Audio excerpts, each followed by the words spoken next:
Okay, we'll try to get started. I cannot see anyone in the meeting right now. So welcome to week 11 of the basics of semiconductor microwave devices, and we are today going to study brief about the microwave theory. And this is just the I should say basics or the overview of the electromagnetic wave course and what we are going to cover today, maybe it includes some of the basics of transmission line theory and some reflection coefficients, maybe, and we're going to cover a little bit about Smith charts, impedances, reactances, and admittances. That is the thing we will be covering. And let me just. If you can see that I have tried to basically obtain some of the important points from the lectures itself. But what we are going to do is we are going to discuss them briefly. This is different from my previous lectures, wherein we start directly from the whiteboard. But right now here, in order to save the time, we are going to review or revise through some of the basics of this course, and then we are basically going to see what are the implications of this in the questions that are being asked in the week 11 of this particular course. So, starting with the basics of the microwave transmission line theory. So you very well know that if you have a, let's say for example, let me just turn on this. So you very well know that if you have any of the network, then you are going to have the incoming wave, you are going to have the outgoing wave in it. Okay, and there will be this will be the incoming wave, this will be the outgoing wave, and I should say reflected wave. This will be the outgoing wave. Okay, so what basically happens is that you have something like maybe let's consider it as a black box. Then you have an incoming wave, you have a reflected wave, and you have a transmitted wave. So it's just like similar to that of a, it just behaves like a light. Okay, wherever you have any light source, and if this is medium N1, this is medium N2, I told you that if a light wave comes, some part of it gets reflected and some part of it gets transmitted. Let's say this is theta reflected, this is theta incident, and this is theta reflected. So this middle one dashed line is a normal, and all of the angles are with respect to the normal. And you see that whenever you apply the Snell's law at the boundary, you can get the relation between the angle of incidence and the angle of reflection, and they are related by these refractive indices. So refractive indices act like an impedance here. Okay, so just like what impedance do, you have the refractive index in the optical domain, and in here you can write the reflection coefficient as n1 minus n2 divided by n1 plus n2, provided if you have the let's say a normal incidence. That means theta incidence is equivalent to 0 degree. Note that here normal is like if you have a theta incident equals to 0, that means it's exactly parallel to the angle of it's exactly parallel to the plane of incidence. Okay, so this is about I should say when you consider the when you for example consider the optical domain. Now what happens in the electrical domain is it's similar. Instead of these refractive indices, you have the resistances, capacitances, and the inductances. You have resistances, capacitances, and the inductances, but they play a same role as in they play in the whether it's any optical system. Let's say this is an optical system. This is an optical system. Whether it's any it can be a mechanical system even. Let's say this is a this is medium 1, this is medium 2, this is having the density rho 1, this is rho 2, this is having, let's say if this is a mechanical medium, this is having speed of sound cs1, this is having speed of sound cs2.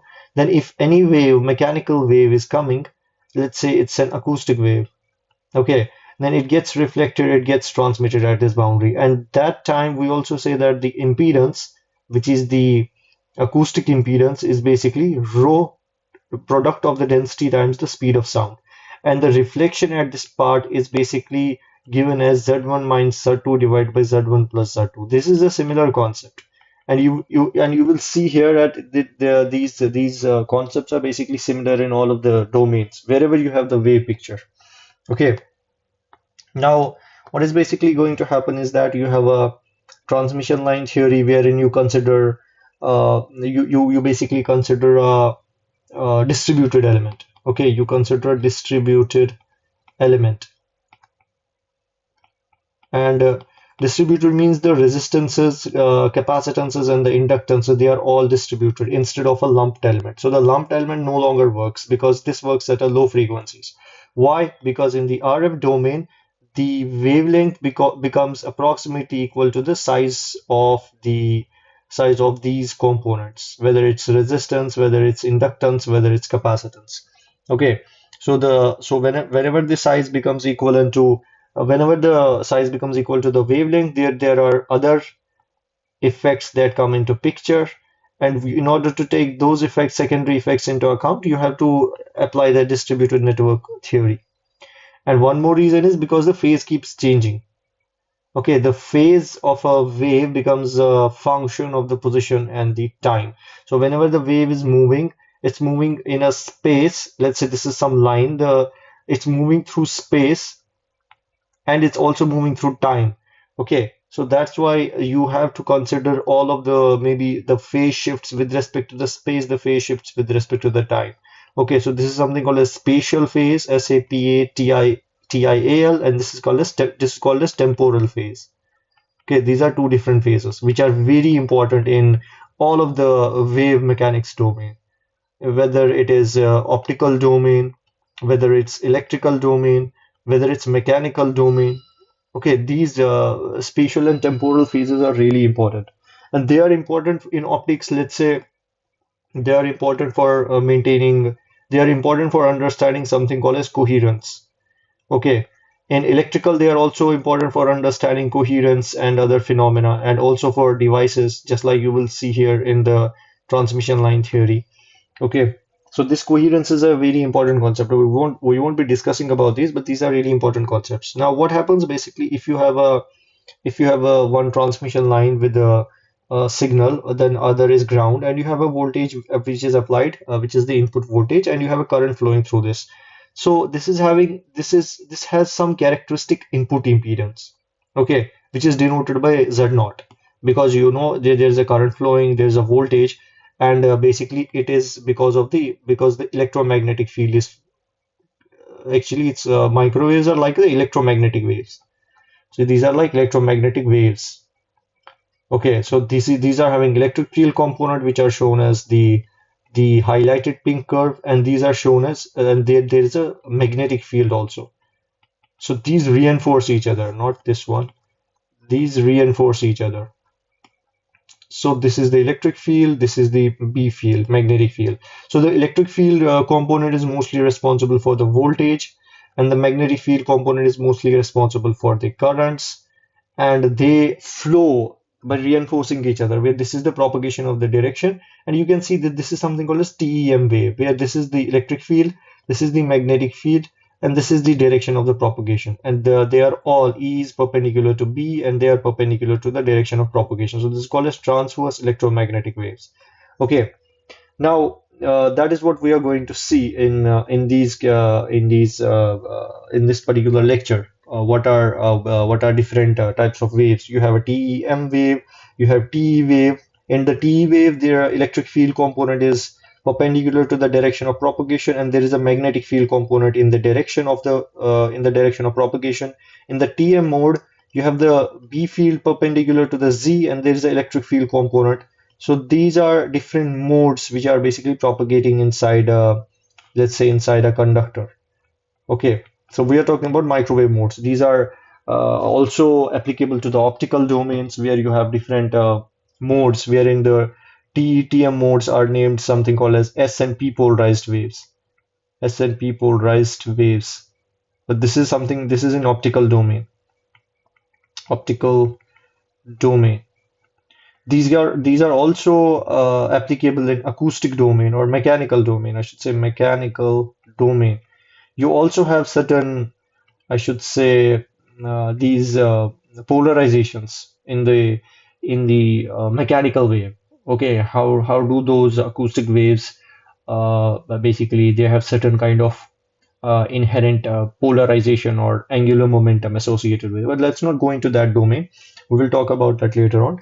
But what we see here is a classical telegrapher's equation. Now, why is it called as telegrapher's equation? Because this was the equation which was basically initially used in order to send the signals through the entire telegraphic line. So that these are the equations basically which govern the there is an incident wave, there is a reflected wave coming, and reflected wave is basically dying.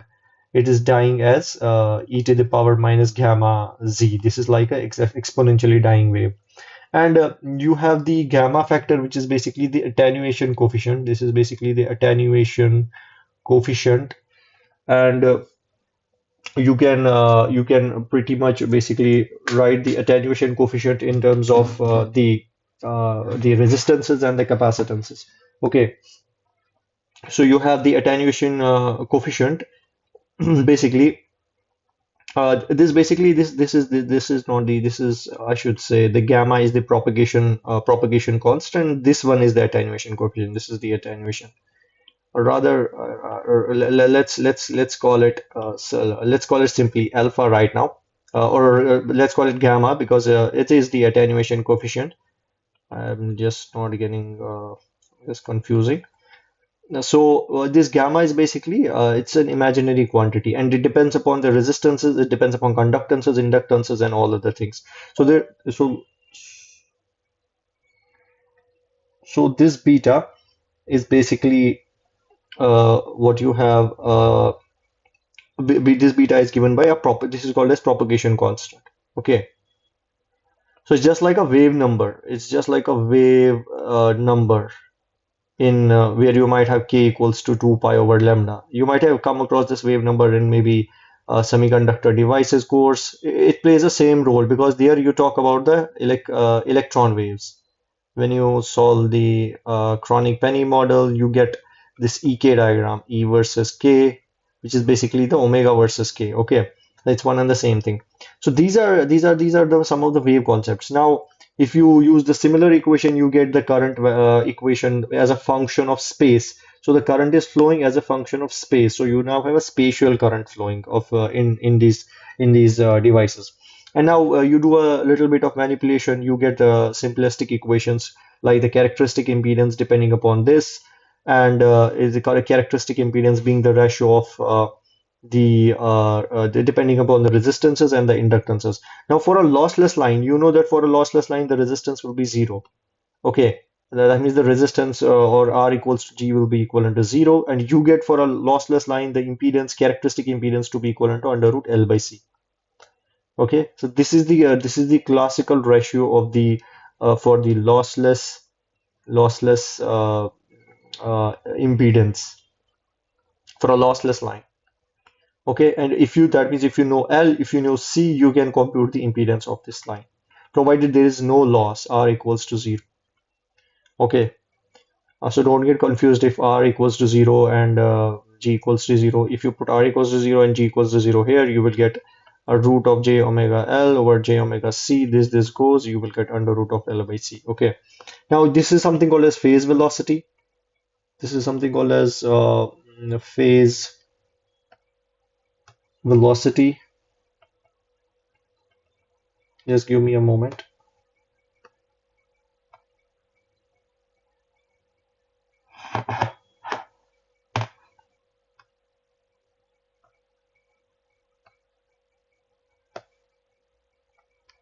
So why it is there? Because different waves are moving with different, I should say, velocities. Or rather, in a simplistic term, if you have, let's say, because of different waves moving and they are having different phases, you have actually a packet of waves moving, where the carrier is moving at certain velocity and the envelope is moving at certain velocity. Okay, so that is the concept of phase velocity. And you might have heard about something called as group velocity. Those are the things which are basically covered in the basic semiconductor devices course.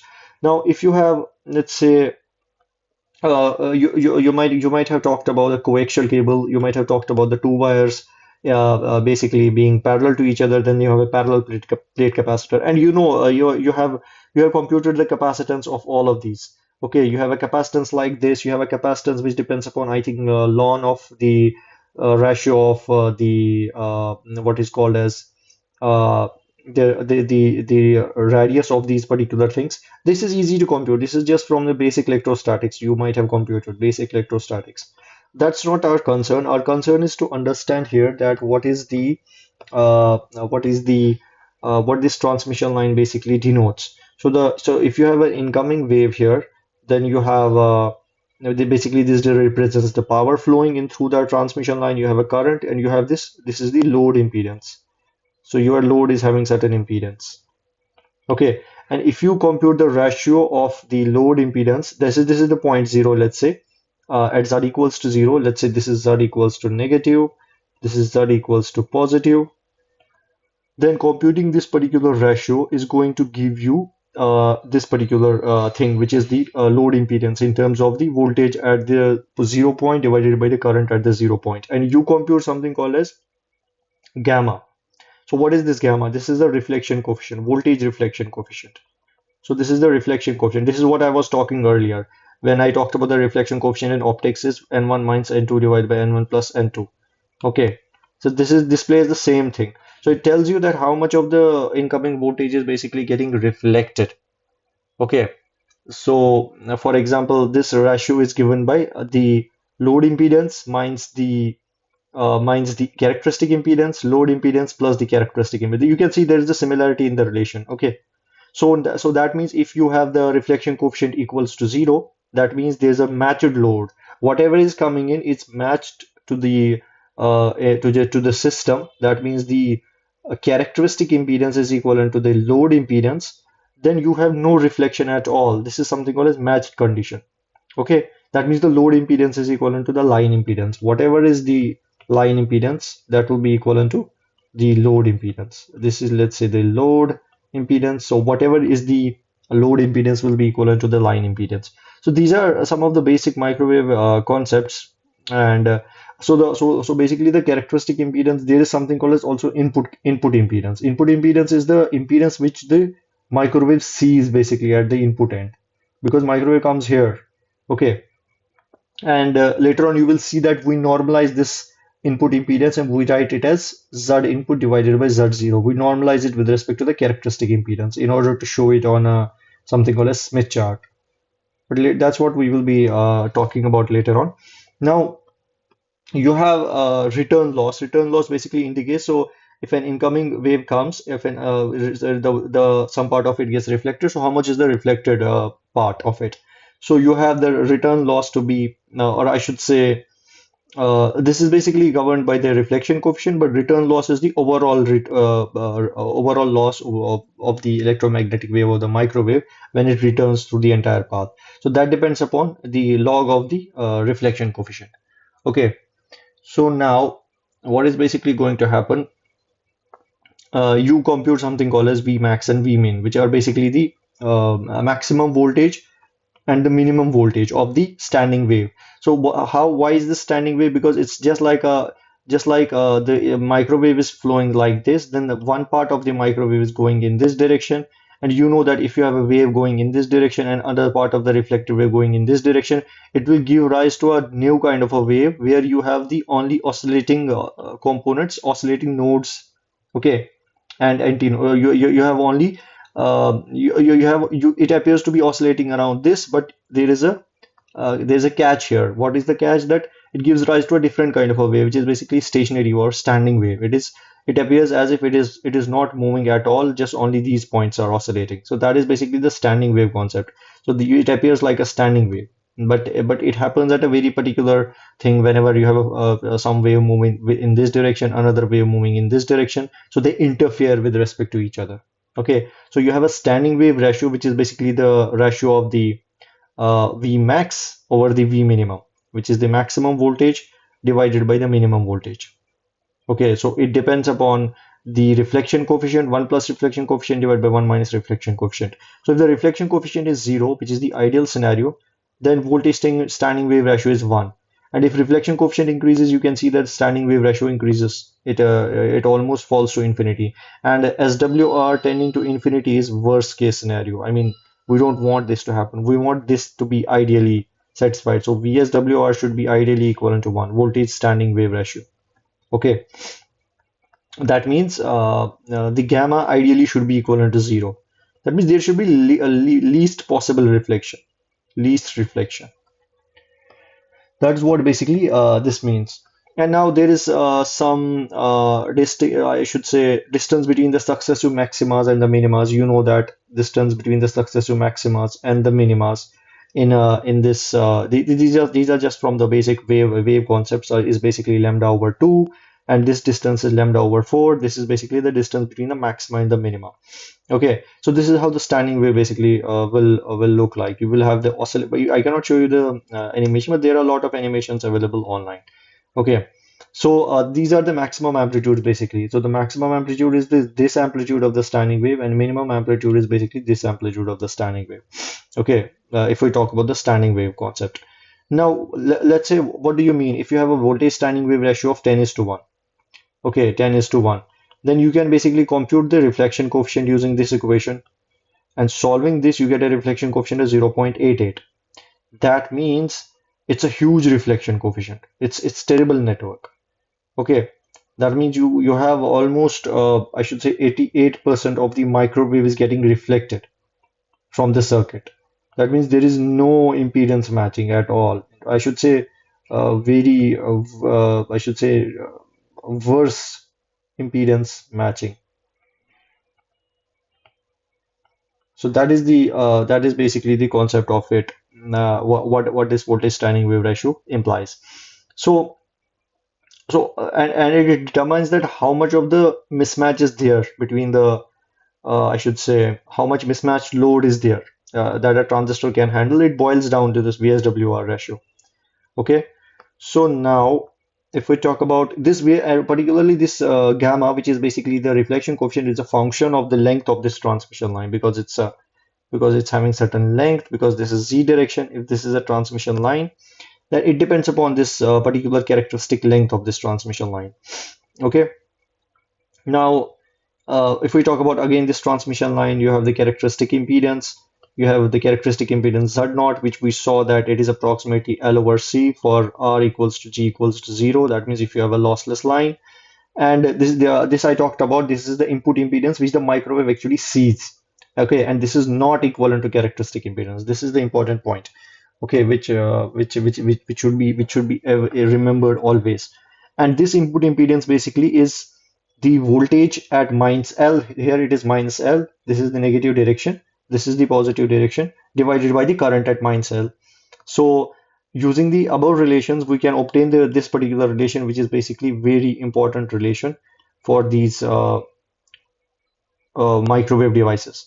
So you can obtain a relation which basically is the ratio of these two quantities, where this Z0 is the characteristic impedance, and we have defined these V0 plus and V0 minus are these are the voltage at the corresponding input and the output side.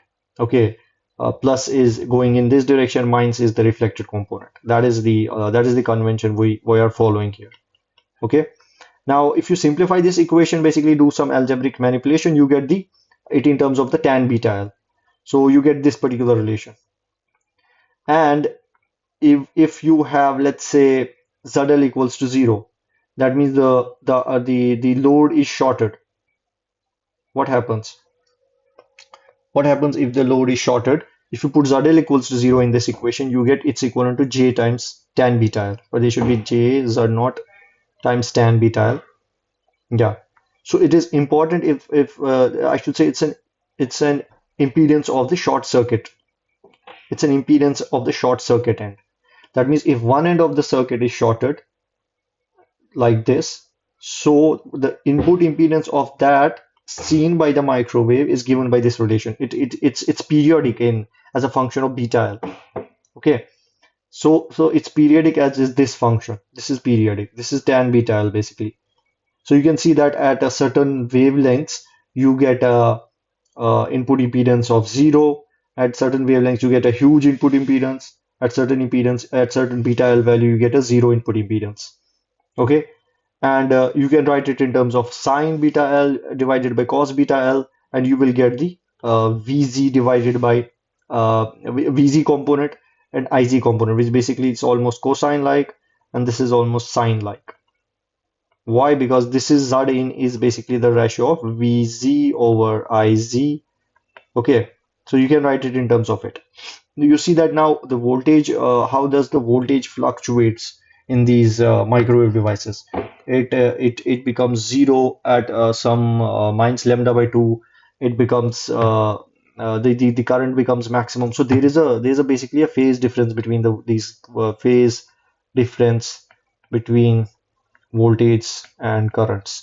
And whenever that happens, you know that you have to basically have the inductances, capacitances in the circuit. Only those elements can basically induce certain phase relationship between the voltage and the currents. A resistor cannot do it because it's a dissipative element. It does not bring any of the phase changes. The only thing which brings the phase change are the inductances, they are the capacitances. Okay. So now if we talk about what if the length is equivalent to lambda by 2, which length we are talking about? We are talking about the characteristic length of the transmission line. If it's equivalent to lambda by 2, you can see that the Z input, which is the input impedance seen by the microwave, becomes equivalent to tan of pi as a function of becomes as a function of tan of pi, and it approximately equals to Z of L, which is basically the load impedance. You can just solve this, and that means if you have length equivalent to lambda by 2, whatever will be the input impedance will be equivalent to the load impedance. Okay, that means it is basically we're talking about the magnitude. So that is basically the scenario we're talking about. And if you have L equals to lambda by 4, you have the input impedance to be equivalent to quarter wave. I should say this particular function, this particular equation. And this is something called as quarter wave transformer. It's basically like a quarter wave is because of this lambda by 4. So it's called as quarter wave transmission line. Okay. Now, how do we get this basic relation is we got obtain this relation using this equation. Okay, not this one. This one is particularly for this case where the load is shorted. But this is the general equation. This is the general equation we are talking about. Okay. So now what else we have? So that means if you have a transmission line where the length is equivalent to lambda by 2, your input impedance will be equivalent to load impedance. And in that case, the characteristic impedance is not going to matter. That's an important point. That means you can use transmission line of certain lengths, okay, that can be used I should say, transfer the impedance, or I should say, match the impedance. Okay, so and if L is equivalent to lambda by 4, you have the input impedance to be Z squared divided by ZL, and it's actually one of the questions in your weekly quizzes that what is the input impedance if L is equivalent to lambda by 2, and what is the input impedance if L is equivalent to I should say lambda by 4. So these are the particular answers, and they can be simply obtained from the relation of this, which is a function of some tan of beta. Beta we have talked about is approximately 2 pi lambda. So you can basically solve these in order to obtain the in terms of the characteristic and the load impedance. Now moving on to the revision of the lecture 51, what basically professor has tried to cover. He has tried to cover different terminologies where I talked about the TEM mode. TEM mode is basically you have an electric field, you have a magnetic field, and this is the direction of the propagation. So they are both. So electric field is perpendicular to the magnetic field, and they are perpendicular to the direction of the propagation. And these modes can only exist if you have a two conductors separated by some distance. This is conductor 1, conductor 2. And why does that happen? Why does TEM mode only propagate in those? It's because of the boundary conditions. So basically these modes, TEM modes or TE modes, these are basically the solutions of Maxwell equation. Solutions of the Maxwell equation. And based on the boundary conditions and based on these boundary conditions basically, so you have you have in total four boundary conditions. Okay, you have the perpendicular component of electric field, parallel component of electric field. Whenever you talk about I should say a conductor, and you have a electromagnetic wave coming in, you have four boundary conditions. There is two comes from the electric field, two comes from the magnetic field. You have a perpendicular component of the electric field, parallel component of electric field, perpendicular component of magnetic field, and parallel component of electric field. And depending upon which component are basically equal and which component are unequal, it depends upon, let's say for example, at the if you have a if you know that if you have a let's say a metal, then there is an oxide, then there is, let's say, a semiconductor. It's in flat band condition. Okay, then whenever you have to solve for the obtain the, let's say, the electric field in this particular system, you use the relation which is the electric displacement vector is equivalent to the electric displacement vector on the two side, on the semiconductor side. So you apply the boundary condition at this particular location. That means you say that epsilon 1 E1 is equivalent to epsilon 2 E2. Okay, then you obtain the maybe the electric field E2, which is equal to epsilon 1 E1 divided by epsilon 2. So how does these come up? They come up from basically the boundary conditions. Okay, you have to match the boundary conditions. Now there we don't talk about the E parallel and E perpendicular. Okay, because mostly that is I should say the voltage domain. But here in terms of electromagnetic wave, you have to talk about the perpendicular component, parallel component, perpendicular and parallel component, and based on these, basically you can arrive at a conclusion that these TEM modes cannot be supported by. It's a very I should say you can check some of the books. They have discussed about it briefly why these TEM modes cannot propagate in certain waveguides. You just need to have two conductors for these to propagate. Okay, so that means if you have a closed conductor, there is no TEM wave propagation, just like a wire. Okay, but they can support TM mode, they can support TE mode. This is the TM mode, and this is the TE mode. I showed it before. In TE mode, the electric field is perpendicular to the direction of propagation, and in TM mode, the electric field is in the direction of the propagation direction.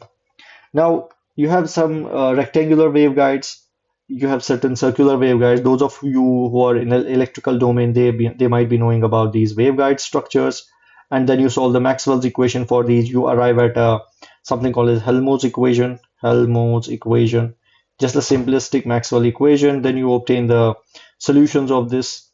When you obtain the solutions of this, and you get those TMN modes, TMN modes. So basically, MNs they are like the indices of these modes. Okay, and these modes are just like I told you, they are like the solutions of the Maxwell equation, and they occur at a very in diverse fields. Okay, they you can see those modes coming into picture in diverse fields. Which fields we are talking about? You can see them in optics. You can see them in electronics. I'm talking about electronics as in semiconductors. You have the electronic modes. So whenever you have, let's say, a higher refractive index, let's say this is N1, this is N2, this is N3. So you get, if you have let's say this is one layer, this is layer, so this is layer 1, this is layer 2, and this is layer 3. And if, let's say, N1 is equivalent to N3 and N2 is greater. Okay, so N2 is a greater layer. So what happens basically when you try to give in the optical input or any of the electromagnetic wave, it tries to localize it inside this. So it tries to support a particular frequency as well as mode. So whatever the frequency it supports is called as critical frequency. Okay, it does not support all of the frequencies. Similarly, it is the same system if you have a potential well. So if this is if there is a potential well, I should say there's an electron in the potential well. You solve the Schrodinger equation, you get these modes. These are also the modes. These are the same things. Here you have the quantum numbers, and you have N, L, M, and spin quantum number. So these are the same things what is basically written here, TEMN, just like you write TE10. Okay, these are the similar things you can write here. Let's say here you only show N equals to 1, but it is having some L and it's having some M. When you solve if you solve the Schrodinger equation for hydrogen atom, okay, you get in terms of spherical coordinates r theta phi, which are basically the quantum numbers. Okay, and they are the similar, they are mode indices, which represent basically the location of an electron. Let's say n equals to 1, l equals to 0, m equals to maybe 1, and s equals to 1 by 2. I'm just taking it arbitrarily. These basically denote the address of an electron. Similarly, these indices of the electromagnetic wave, these basically represent different modes of it. Okay, so now you based on upon the equations, you can basically have a critical frequency depending upon these mode numbers m and n. So this part is basically the speed of the light 1 over mu epsilon. Okay, so this is exactly equal to c over 2 pi, and then this particular factor. So these are the critical frequencies. And for the propagation, I told you that the frequency should be greater than the critical frequency.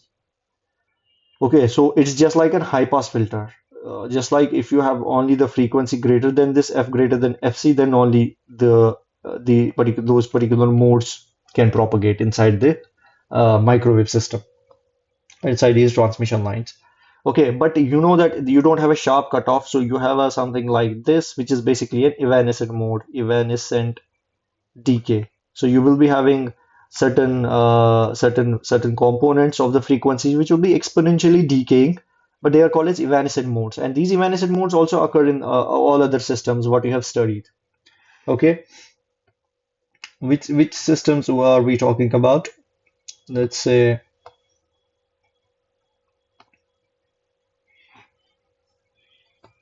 we are talking about let's say you have an electronic system. If this is a finite potential well problem, then the electron leaks the n equals to 1 state, the electron, you have a finite tunneling probability here. These are basically the evanescent modes. Evanescent modes. Similarly, if you have a refractive index gradient, then the mode basically starts to leak. So these are the leaky components. It's like a tunneling. Okay, the wave should have propagated through this higher refractive index, but it starts to leak into the other part, and these correspond to losses of the EM wave. Just like here, it corresponds to, I should say, loss of electron. So because this is like some finite probability of electron being found outside the well. That is a similar thing. So it's the leaking part, and it does not propagate, but it can couple. Okay, how it can couple? Maybe you might have talked about couplers and ring resonators. What happens basically if you have a waveguide like this, and if you make a ring type of waveguide like this, and if you see that there is some mode propagating inside this waveguide, basically you can simulate this using the Maxwell's equation. The mode is propagating in this direction, but you see that there is this leaking part, evanescent decay part, evanescent part. Okay, and when it reaches this particular thing here, it starts to couple here. Couple means it starts to leak into this waveguide, and then it starts to move inside this waveguide, and it resonates at certain particular frequency, and it basically increases its strength. So this is called as ring resonator. Okay, it's a very common optical or photonic device. Photonic device. Okay, this is called as ring resonator. So there is a great deal of I should say uh, what should I say, at this particular point where the coupling takes place. There's a it's very I should say interesting to make as well as fabricate. So how you can fabricate these devices where the coupling basically takes place. So this is just the concept, and where do these devices fall? Okay, so now if you have, let's say, you might have question 5 in these particular sessions in this week, where you are given the dimensions of the coaxial cable, coaxial waveguide, and you have been told that there is T10 mode. That means m is 1, n is 0. You can obtain the frequency, cutoff frequency of it, and that can be done by simple calculation. You just have to need to solve this particular, where this is the speed of light, and you need to just put in these values. We will be solving these in the end of this session. And now we talk about, let's say, some waveguide examples. We have a strip line and we have a microstrip. Microstrip is, let's say, you have a substrate which is highly insulating, so that it should not couple to the substrate. It's like a dielectric, or it should be undoped semiconductor. And then you have a strip in between. just like this strip through which the microwave basically propagates, and with the characteristic some width which is W. Instead of this, what happens basically, you can put this strip in inside the some other system. Let's say this is silicon nitride put inside another system. Then the microwave can basically propagate through this direction. It's like in between. What is the advantage and disadvantage? In this particular case, you have the electric field or electromagnetic field basically coming out of this particular system, and it's in air, it's inside the dielectric. So this component is basically you don't want the those electromagnetic waves to basically come out in the air. It's just like your phone. If you are using a phone, then what happens basically is that uh, whenever it couples the electromagnetic wave, okay, you on the chip, you don't want the electromagnetic waves to leak out into the air whenever you keep I should say, whenever you are using your phone, or whether your phone is inside the pocket, there is always a electromagnetic wave component which just surrounds the device. Okay, if this is your device, then there is some field around it always. It's very small, it's very weak, but it's always there. Okay, that's why it's always said that you should never I should say, keep your devices very close while you are sleeping or some other things. So you just have to keep it, I should say, look for these particular components of the electric field. So in this particular strip line strip line waveguide, you have the field totally inside this particular system. It does not leak into the free space, which is very good. Okay. Now, other passive component is basically this is another passive component. We are talking about passive components. So in the passive components, it does not, we don't need to, I should say, they don't cause any of the power losses, and they don't need any power supply as such. Okay, they just behave because of the characteristic. They just behave the way because of their characteristic profiles or characteristic shapes, just like the inductance and capacitances and resistors. Similarly, we have the via holes. So they behave as such. You don't need to apply some voltage in order for the resistor to behave as a resistor. Okay. Instead of if you have a transistor, which is an active device, in order for the transistor to behave as a transistor, you need to apply some VDD. Only then it's going to, let's say, amplify a signal. Okay. But that does not happen in these devices. That's mean these are passive devices. Now, whenever you have to, let's say, make a coplanar waveguide on the wafer measurement and RF characterization, this coplanar waveguide is basically going to be very important. So it is just like you have these slabs, and these are like having certain characteristic separation distance S, and this is having the substrate is having the permittivity epsilon, and this is having certain thickness H, which is usually the two times of the width gap. Okay, so this is just to ensure that there should be no coupling, there should be no interference of the electromagnetic waves. And this is also one more question you have been asked in your quiz. So this small gap basically supports the TE mode. Okay, and these dimensions are really important in these coplanar waveguides. So that is what professor has basically discussed. And you can have a coplanar waveguide wherein you might have sharp discontinuities. You can fabricate these coplanar waveguides with sharp discontinuities. But what does that lead to? You know that at these particular discontinuities, you have the electric field basically becomes huge, and you have the energy radiating out, which is basically the power is electric field into E cross H. Okay, so you have certain leakage of the power. Just like if you have a ring resonator, just like this, and a mode is propagating inside it, there is always certain leaky component of this mode, this particular component. Okay, so that's why you need to design these bends carefully. You need to design this radius carefully so that you should minimize the losses. It should be all inside this particular waveguide. Ring resonator is a type of waveguide. You want the waves to flow through this waveguide entirely. Okay, and then there is something called as surface waves also. I won't discuss about these surface waves. These are something called as, maybe you might have heard about plasmons or something like these are like collective electronic excitations.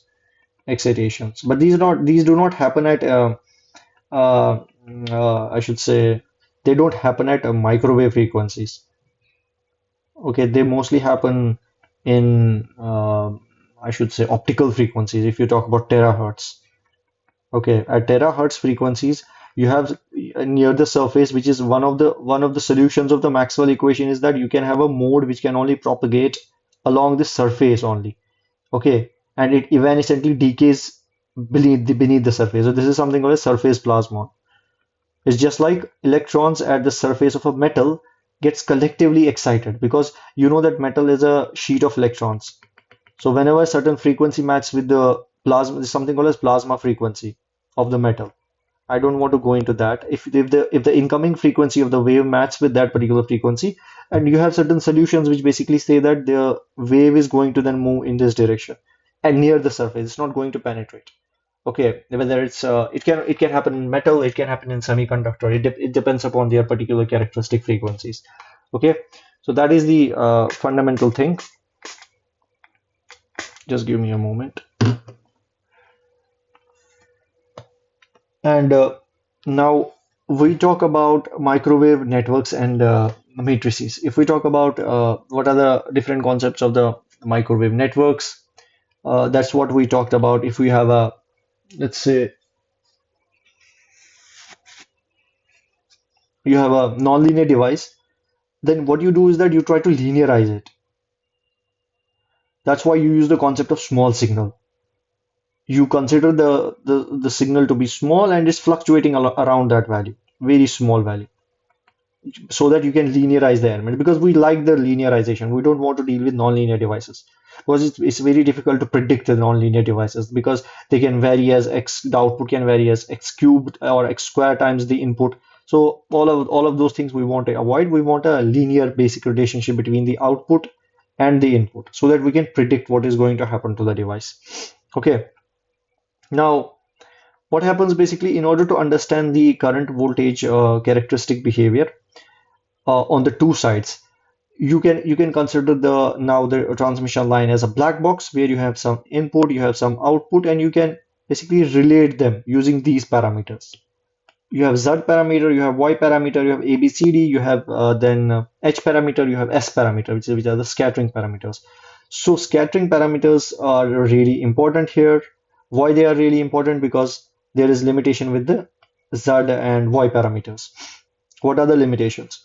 So the limitations are that in case of the Z and Y parameters, you need to basically open circuit this thing. You need to short circuit this thing in order to find certain, let's say Z matrix is Z11, Z12, Z21, Z22, and you can write this as, let's say, V1, V2 equals to this thing, I1, I2.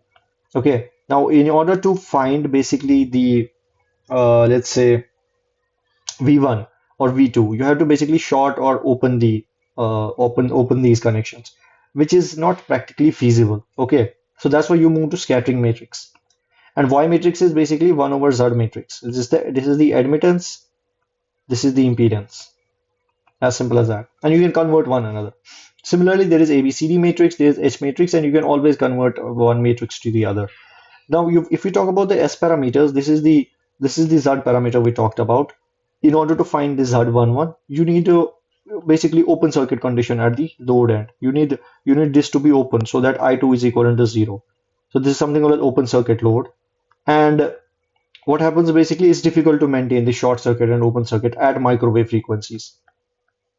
Okay, why? Because you cannot just open circuit and short circuit and expect that whenever the microwave frequencies are flowing, you cannot just open and short circuit these particular components, whatever, or these particular loads. It becomes difficult at high frequencies.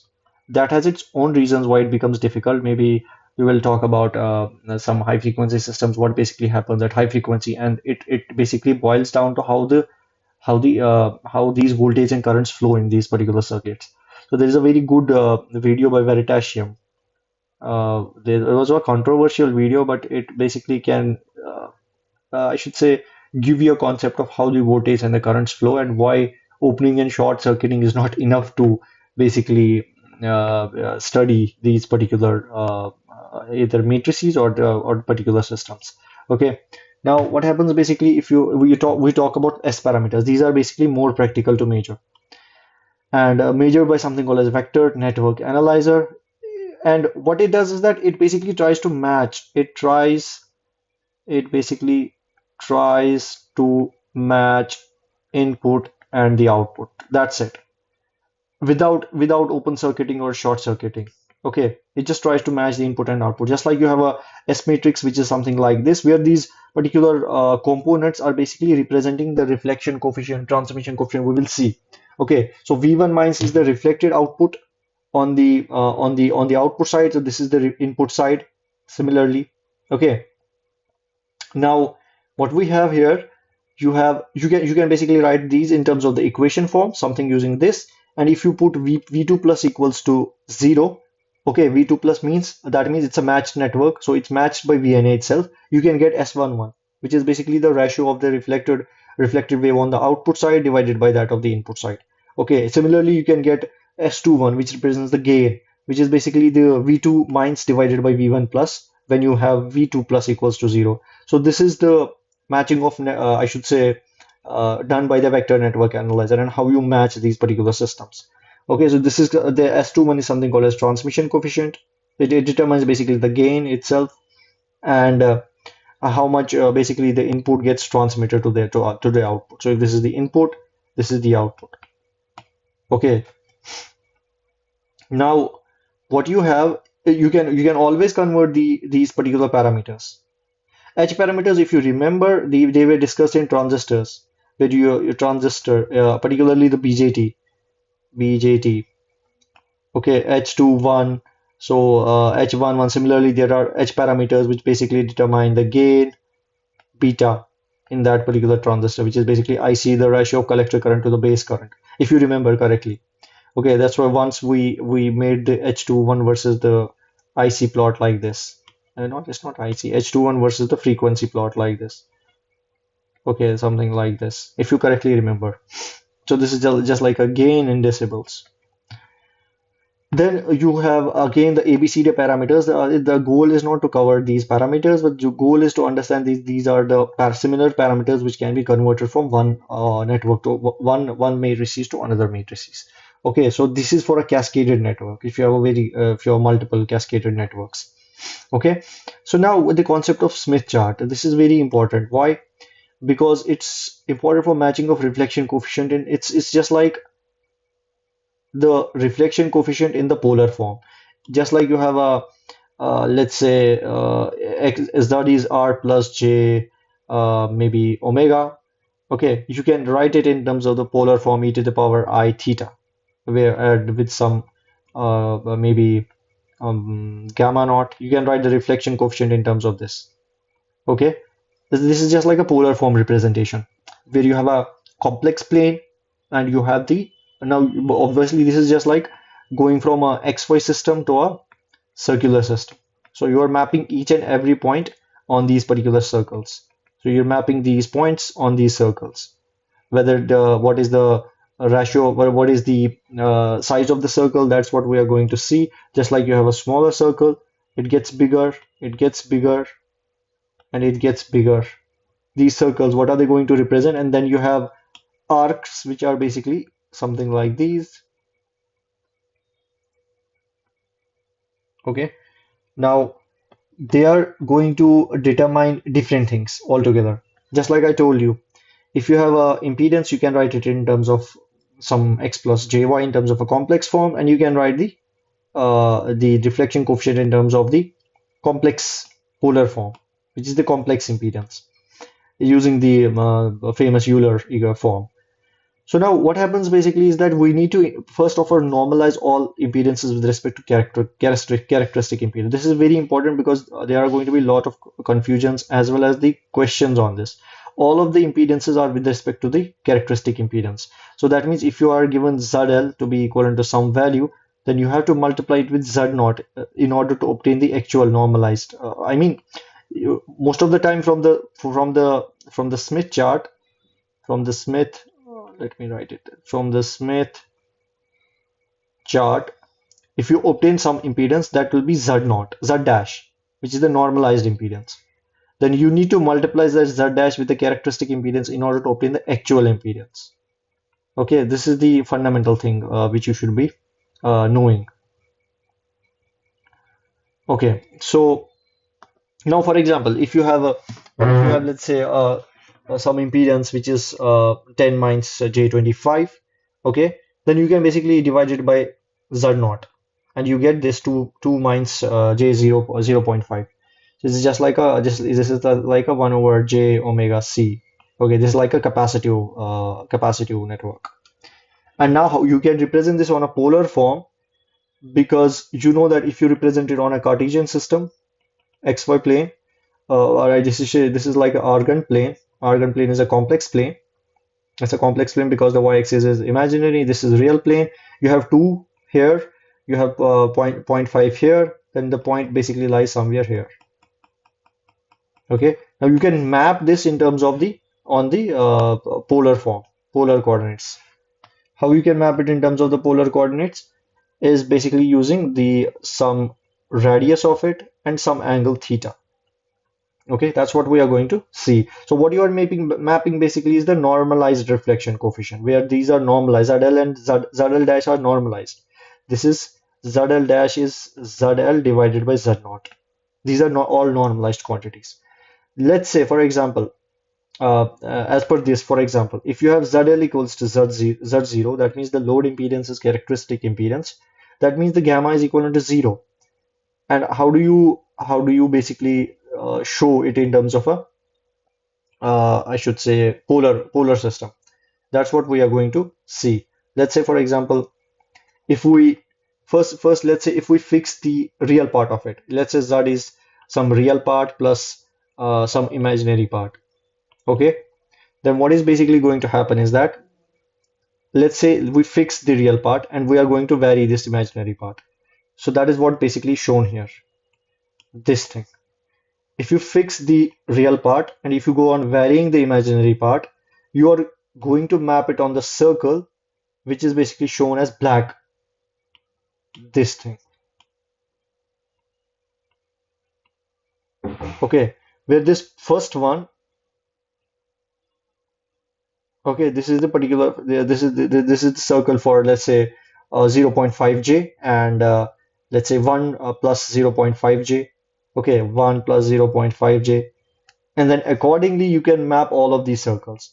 And why does this represent a circle? It's because you can write a 1 plus 0.5j is basically Z. It's basically ZL dash. Okay, so you can find the reflection coefficient using ZL dash plus minus 1 divided by ZL dash plus 1. This is what it is. Then you can rationalize it. And what you get is basically can be mapped onto these circles. You can map all of these points onto a circle. When I mean to say points, you can map this point, let's say here, this point, these points, these points. One by one, you can map it on a circle, and you see that they form a circle. Okay, so that if let's say, for example, you had kept R as constant. Let's say, for example, you now vary the R and keep the imaginary part as fixed, then you are going to get these particular lines, these particular curves. Let me just this thing. So that is what basically Smith chart shows you. So it is for varying R and fixed imaginary part. And now let's say if you talk about this particular point here on this end, this particular point. For this particular point, the real part would be infinite. That means the imaginary coefficient will be 1. This is the reflection coefficient. This means the maximum reflection. This is the worst case scenario. You don't want the maximum reflection because the real part is equivalent to 1. Okay. Now, similarly for this point, you will have some reflection coefficient. Okay. Now, what we are going to do is that let's say we have the impedance matching concept, wherein we can basically show that's what we have seen, that we can show all of these points as a circle on this coordinate system, on this polar coordinate. And if you just reverse this thing and you make it like in the opposite sense, then this is basically the admittance. These are the admittance circles, admittance Smith chart, or admittance plots, where y is 1 over z. Okay, you can just show it in the opposite direction. And note that these points this is, let's say, j, this is minus j, this is some minus 0.5 j, so this is 0.5 j. That means if you go in this direction, you have the inductance, you go in this direction, you have the capacitance, because this is negative. This is negative reactance. So because Z is R plus some XC, so XC is either J omega L, or if it's 1 over J omega C. So you can write this as minus J over omega C. So this is negative, then it's capacitance. And if it is positive, then it's inductance. Okay, so this is about it. And now what else we have? This is basically covered. So if you are given now a point on the Smith chart, basically you can deduce what is the maybe the inductance or the capacitance required in order to match the circuit to a certain particular frequency. Okay, that is one of the questions basically given. And in these notes, maybe what I can show. Yeah, one more thing is that the important factor is the characteristic length. It depends upon the characteristic length as well. Or rather, I should say, uh, in the impedance matching network, you cannot always kind of buy a lumped component. You cannot buy a lumped component of a resistor and a capacitor and then connect them and to get a 50 ohm impedance. You cannot do that. Why? Because that's unrealistic. That's why you want to implement, or I should say, you want to uh, I should say, make these possible, with the transmission lines. So how the transmission line behaves, whether it behaves like a capacitor or an inductor, depends upon if the transmission line is open, it behaves like a capacitor. If the transmission line is short, it behaves like an inductor. So now you can use these particular things in order to make for the possible impedance matching circuits. And it also depends upon the length of these. Okay. And it's very common at higher frequencies and very high frequencies. So you have the transmission line behavior. Instead of using the discrete elements, you have basically the distributed elements, and that can be implied, that can be actually applied or used via the transmission matrix, transmission line approach. Okay, so that's what I talk about. This is increasing inductance, this is increasing capacitance, because you have a negative reactance, you have a positive reactance, and this is like an open circuit. Okay, and similarly we have these plots. So let me talk about what else we have here. Yeah, this particular plot I want to see.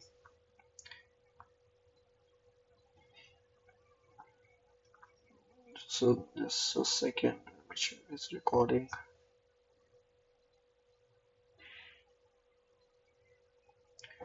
Okay, so we'll try to solve some of the questions first. Maybe you can get the idea from these from this particular PDF. So this is the particular section we are in.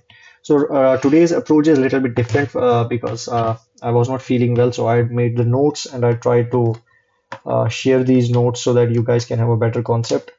So it's different from the other approaches which we have done in the previous lectures, wherein I used the Blackboard in the real-time session itself. But this is a little bit different because I was not feeling well and due to some unavoidable circumstances. But I had to take the class. I didn't want to miss the class. And anyways, we're in the final part of it. So I hope you guys can basically understand from these particular notes. So now if we talk about if the length of a transmission line, if we talk about the question one, if the length of the transmission line is lambda 2, and then the input impedance of transmission line is, that is what we talked about, the input impedance. If the length is equivalent to lambda by 2, the input impedance is basically the load impedance. And where does it come from? It comes from Z impedance, Z input impedance basically as a function of tan beta L equation, that particular equation. Okay, you can use that particular equation, which is, let me just check.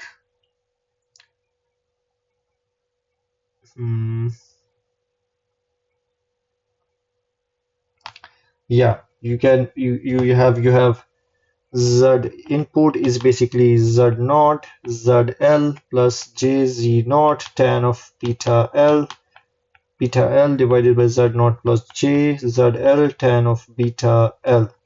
Okay, So this is it, and you can use what is given. You can use beta is basically 2 pi over lambda into L. So you can use the length can be used as lambda over 2. So this goes, it will become tan of pi. And when you solve this, you get Zn is equivalent to Zl. So this is the answer of this question. Similarly, using the same equation, you can use L equals to lambda over 4 in this particular Z input, and you get, if the length of the transmission line is lambda over 4, you get the input impedance to be equivalent to Z0 square over Zl. So the important thing about this is that you have, in this case, the input impedance is independent of Z0, but here it is dependent on Z0. Okay, so this is important concept. Now, a lossless transmission line has an inductance of 2.5 Henry. First of all, the important concept is lossless. That means the resistance equals to conductance is equivalent to 0 in that particular case. And then you have to find the characteristic impedance. The characteristic impedance is basically ratio of L over C. And you can write it as the ratio, whatever is given. It's 2.5 in 10 to the power minus 9 Henry. And note the unit is Henry per meter. Okay, because all of these inductances, capacitances are defined per unit length in these systems. Just like you have you have a farad per meter, you have Henry per meter.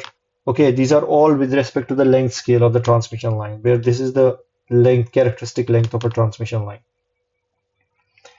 Okay, so now we have, if you compute this particular thing, this is 1 into 10 to the power minus 12, you get approximately equivalent to 50 ohm. This is the characteristic impedance if you have these particular inductances and capacitances of in a lossless transmission line. So the typical range of the answer is between 49 to 51. Okay, that is basically the answer is 50. Now we have a lossless transmission line has a voltage standing wave ratio of 2 is to 1, and it's terminated with a load impedance of 100. The ratio of maximum to the minimum characteristic impedance of the line is. And now what is this basically saying? This is saying that you have a lossless transmission line. Again, you have R equals to G equals to 0, and you have a VSWR ratio, which is basically 2 by 1. Now you need to see what is VSWR. Let me just open that particular thing in order to show you. Yeah, so VSWR is V max over V min, which is equal to 1 minus gamma, magnitude divided by 1 plus gamma, magnitude again. So load impedance is given, which is ZL equals to 100 ohm. Okay, now what we have to find is lossless transmission line. Yeah, no, what we have to find is the maximum ratio of maximum to the minimum characteristic impedances. That means we have to find the maximum Z max divided by Z min. This is the goal that we need to find. If I'm sure, yeah. So that is the thing we need to obtain. And if you solve this particular question using the previous equations which I showed in the voltage standing wave ratio, you will get Z max over Z min to be approximately equivalent to 4. This is basically 4 is to 1, so you will get actually 4. So you have to use this voltage standing wave ratio and this load impedance in order to obtain this particular value.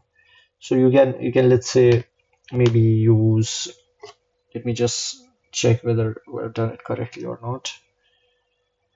Z max divided by Z min.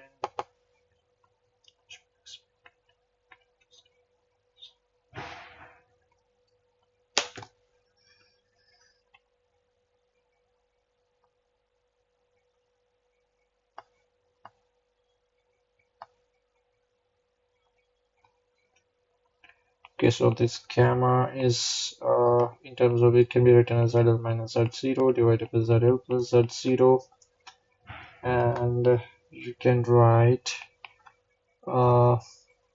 gamma, you have 2 by 1 equals to 1 minus gamma divided by 1 plus gamma. So you get 1 plus gamma times 2 equals to 1 minus gamma.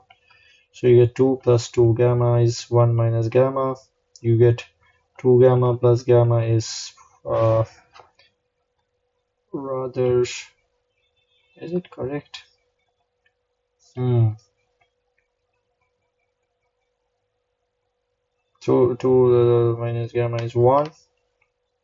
3 gamma equals to 1. Gamma is 0.33. That means the reflection coefficient is 0.3. So this thing is 0.3. And then you can obtain the Z max divided by Z min. Basically the ratio of maximum to the minimum characteristic impedance we have to find. Okay, so when you do this same calculation, you will get the ratio to be equivalent to 4 is to 1. Let me drop this thing. Okay, so now for our air-filled rectangular waveguide with a dimension of this, cutoff frequency for these are m and n values. M is 1, n is 0. We have to find the cutoff frequency, which is c over 2 pi under root of m pi by a square plus n pi by b square. You solve this equation, you get the cutoff frequency to be around, what is the value I got? I guess 3.5 gigahertz, but anywhere between 3 to 4 gigahertz is acceptable. Okay, so that is basically the answer of this question. And now for a coplanar waveguide, I told you that if you have a waveguide like this, that these particular ratios are important. Typically, this edge should be approximately 2 times. In order to consider the field in the substrate and to minimize radiation, the dielectric thickness is usually 2 times this, 2 times the gap width, so that you can basically concentrate the fields into the substrate, and it basically also minimizes the interference and all other things for these particular waveguides. So this is the coplanar waveguide. This is, and epsilon also plays a very important role in these waveguides. These are quite simple theoretical questions which are basically covered. Okay. Now resistors are not used in the impedance matching networks because it's simple, because they are lossy components. So you don't want the loss to happen in these networks. So that's why you don't use resistances, because they are lossy components. Instead of using the capacitances and the inductances, which are ideally lossless, I should say they are lossless components. Okay, but this is a lossy component, so you don't use them in impedance matching networks, because what will happen is that if you will give some input wave to the resistance, there will be voltage drop across this element. V of V, let's say this is V as a function of Z, there will be some voltage drop. Okay, so that's going to play a, I should say, you are going to lose the power. Now we have to identify the following. I told you that if you have circles just like this, then it's an impedance plot. It's an impedance plot. It's an impedance plot. Why? Because it's like every point in this XY in the complex plane in the Cartesian system has been basically transferred to these points. Okay, so that is the impedance plot. And if you make the ulta of it, if you make this like the polar plot like this, then this is something called as admittance plot. It's like the admittance plot. And this is it. This is the impedance chart and the admittance chart. And now what we have, if you are adding the 0.7 times lambda transmission line to the circuit so what does it mean by adding 0.7 lambda? That means if you have a transmission line, if you add some part of it, which is basically 0.7 times the wavelength, then what is going to happen to the phase? So basically, it is going to induce a phase change, obviously, because you are adding one more component. Okay, so how much is the phase change? Is basically 2 times the beta. So it's equivalent to 2 times 2 pi over lambda into not exactly beta. It's basically 2 beta times lambda d. Lambda d is basically 0.7 times this is delta d. This is basically 0.7 times lambda. It just basically comes. Where does this factor come from? It basically comes from basic electromagnetic equation. You can write electromagnetic wave as e to the power I omega t minus k, maybe kx, or you can write e to the exponential of omega t minus k kd. This is basically the some phase vector k times d. You can write it as 2 pi over lambda times the d.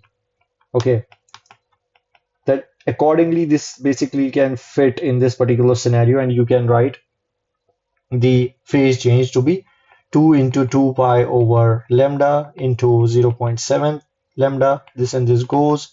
So you have this is 224, 4728, 2.8 pi. So this is basically the phase change induced by adding a 0.7 lambda transmission line to the circuit. This is again covered in the lectures, and it's quite simplistic scenario. It's quite simplistic questions. Now again, coming back to this particular question, where this you are given a point in the Smith chart, and in order to achieve a max matched condition at 1 gigahertz, what is the scenario that you need to consider? Whether you are going to use a capacitor in shunt or a capacitor in series. Why it's only capacitor? Why not inductor? Because we are talking about this point. Just carefully look. We are talking about this point, and it's in the. If you talk about here, it's in this particular plane we have inductance increases. Why? Because the J is basically positive J. That means positive reactance. Positive reactance means inductance. But in this plane, you have a capacitance increasing because you have a negative reactance. So that's why here this point lies in this particular point lies this particular point lies here, and you can basically find the reactance, which is basically which can be given by, let's say, this point crosses. If you check this particular line here, okay, then this is basically the value of 2, and you can multiply it with 50 in order to get maybe this will become 100. This will be the reactance. So this 50 is basically characteristic impedance, because whatever the values are here, these are these are normalized values. So you have to divide it by, rather you have to multiply it with by z naught in order to get the actual value. Actual value. Okay. Now what you can do is maybe you have, for example, you can because this is an inductor, so you need a capacitor in order to balance it out. Capacitor for matching. It's just like you have a black box and you have certain impedance. Let's say this is maybe 100J. So you need to have a minus 100J here in order to cancel this, so that the overall impedance should be 50 ohm matched to the characteristic impedance. Okay, let's say for example this is 50 ohm characteristic impedance. So you want to balance this out, and you want a matched network so that you can accordingly use the capacitor and the inductor. Okay, so that is the fundamental point about it. Now if you have these particular values, that means you have XL equals to XC, and you can use 100 to be equivalent to 1 over J omega C. That means C will be equivalent to it will be 1 over J omega 100, and you can use the magnitude only, and you can use this particular value. You get 1 over 1 into 100 into, why is this value coming wrong? Okay, let me check this. Okay, yes, so I think we did a mistake in identifying the points.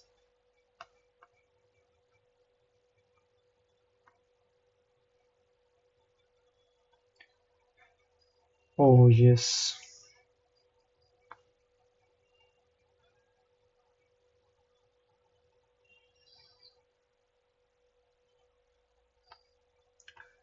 So I guess L is not given.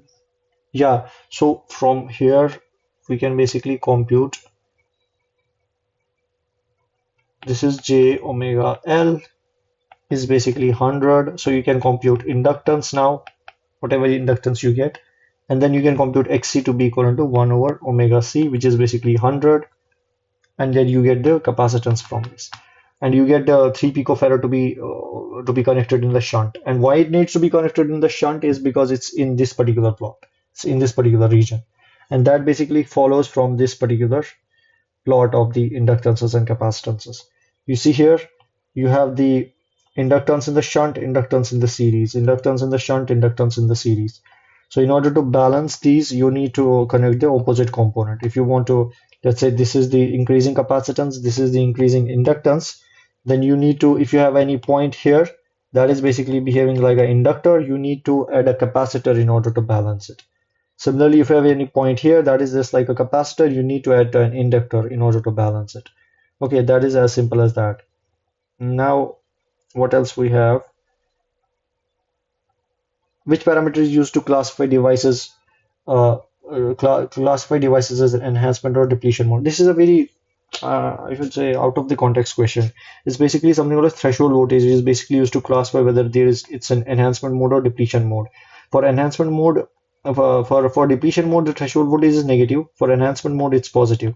And what does it mean? That means you have to apply some positive voltage to make the channel, to make the channel of electrons or carriers. With this positive voltage, we're talking about the gate voltage. I don't know why this question is here. And this is you have to do the ulta. You have to apply negative gate voltage. That's what you have studied basically in case of field effect transistors. And the red mark on the Smith chart basically refers to an impedance here. It's again quite simple. It refers to you can see that here the value is this is basically 2 and this it's again crossing this particular circle. So it is 1 plus 2j, but this is z dash.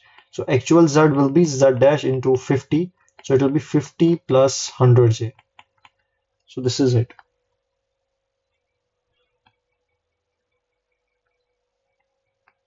So this is 50 plus 100j. Now the full rotation around the Smith chart is basically it is if you go on a if you go this is basically 0 times lambda. This is 0.2225 lambda. And if you fully rotate on a Smith chart, you get 0.5 lambda, which is lambda by 2 rotation. Okay, why does this come from? It again comes from Z input is basically dependent as a function of tan beta L.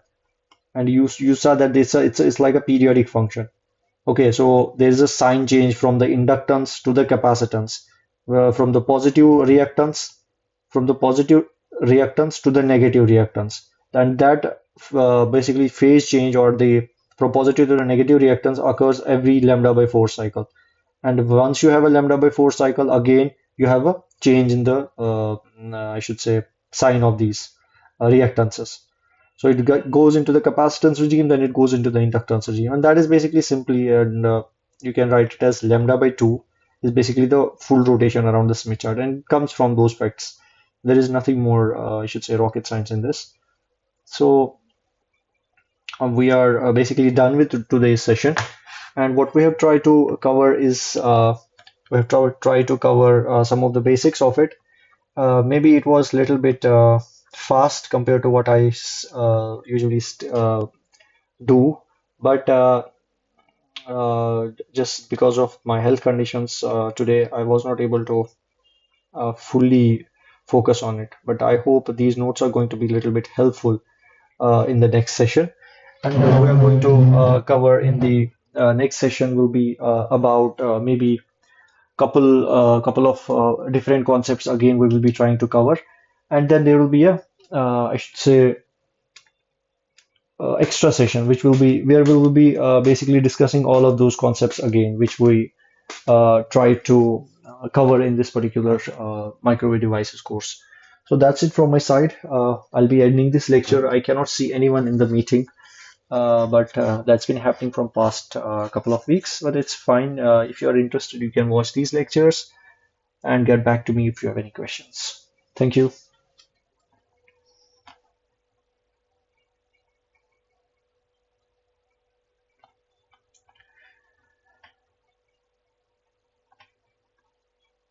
So regarding this, I guess